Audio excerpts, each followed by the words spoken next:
Hello learners, welcome to advance studies. I am Kavita Goyal.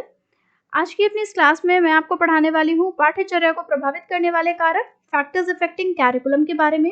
भाई ऐसे कौन से फैक्टर्स होते हैं कि जो हम जब पाठ्यचर्या का निर्माण करते हैं तो उसको वो प्रभावित करते हैं, इसके बारे में यहाँ पे हम समझेंगे।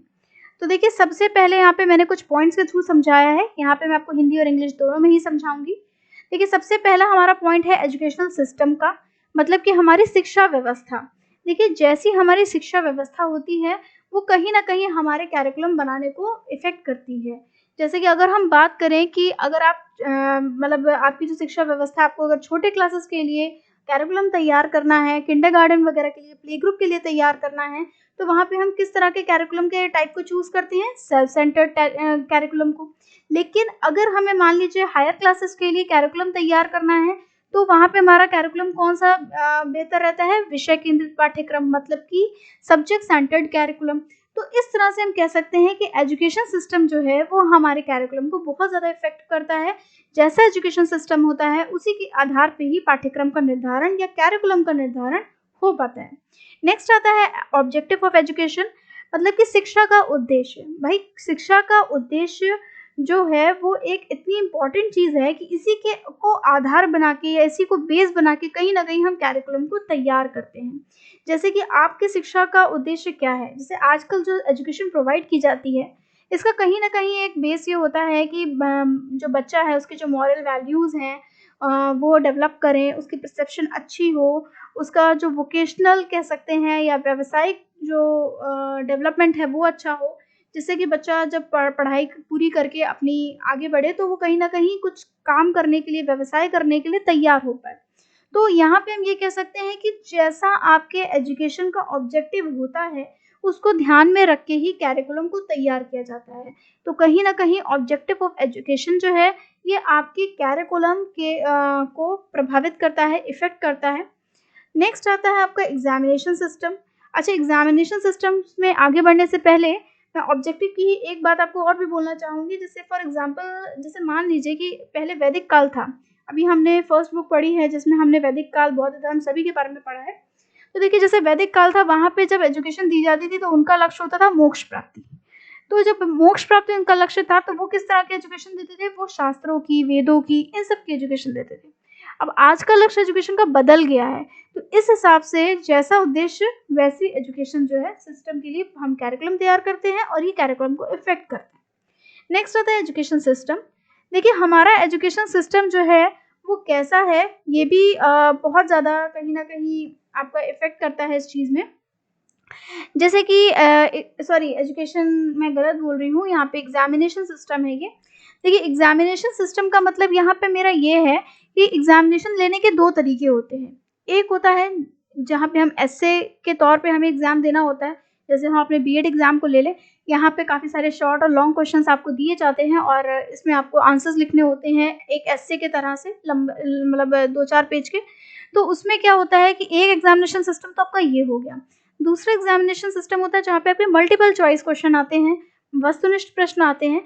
तो जैसा एग्जामिनेशन सिस्टम होता है कहीं ना कहीं वो भी पाठ्यक्रम को बनाने में बहुत ज़्यादा प्रभावित करता है। क्योंकि देखिए, अगर आपका डिस्क्रिप्टिव पेपर है तो वहाँ पे आप क्या करोगे, उस तरह से आपको डीप नॉलेज के साथ में पढ़ना होगा क्योंकि आपका पेपर डिस्क्रिप्टिव होगा। लेकिन अगर आपका ऑब्जेक्टिव पेपर है तो आप इस तरह से पढ़ाई करते हो कि जिसमें आपको ऑब्जेक्टिव जो एग्जाम है वो अच्छे से आप क्लियर आउट कर पाओ। तो ये चीज़ भी आपके कहीं ना कहीं कैरिकुलम को बनाने में बहुत ज़्यादा इफेक्ट करती है।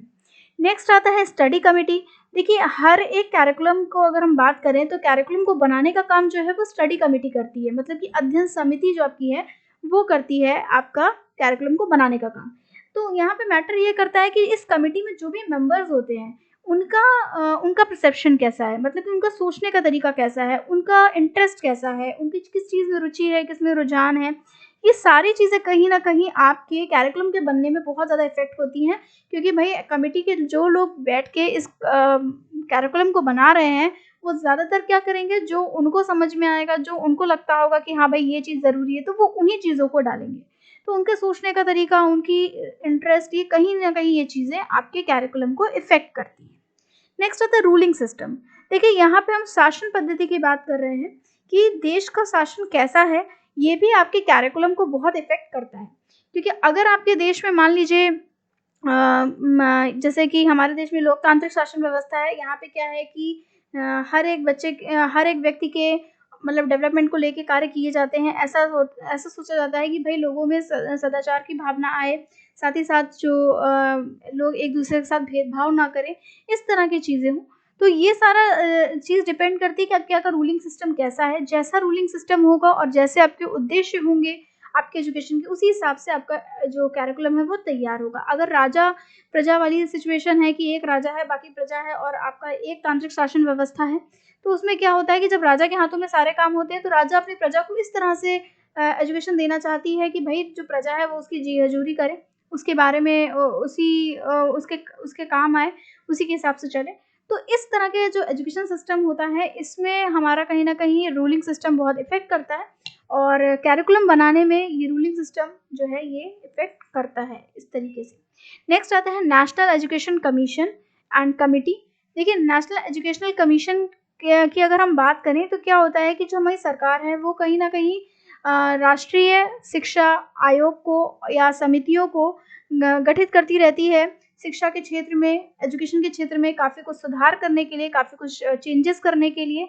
तो ये भी चीज़ें जो हैं ये हमारे कैरिकुलम को इफ़ेक्ट करती हैं, कैरिकुलम को चेंजमेंट लाती हैं, ठीक है? उसको अच्छा करने में, उसमें सुधार करने में, कहीं न कहीं पाठ्यचर्या के निर्माण को ये भी प्रभावित करती हैं। नेक्स्ट है सोशल चेंजेस। देखिए सोशल चेंजेस क्या होता है? सोशल चेंजेस का मतलब मेरा यहाँ पे ये है कि हमारे समाज से, हम जिस समाज में रहते हैं, उस समाज में होने वाले जो भी चेंजेस होते हैं, वो भी हमारे कैरिकुलम को कहीं न कहीं इफ़ेक्ट करते हैं। जैसे कि मान लीजिए आप जिस कम्युनिटी में रह रहे हो, जिस समाज में रह रहे हो, वहाँ पे कोई भी नया चेंजमेंट हुआ या कोई चीज़ मतलब कोई भी किसी भी टाइप का चेंजमेंट होगा, तो कहीं न कहीं वो आपके पाठ्यक्रम को इफ़ेक्ट करेगा ही करेगा, ठीक है? सो ये भी हमारे कहीं न कहीं एक तरह से एजुकेशन में मतलब कैरिकुलम में चेंजमेंट का एक कारण होता है।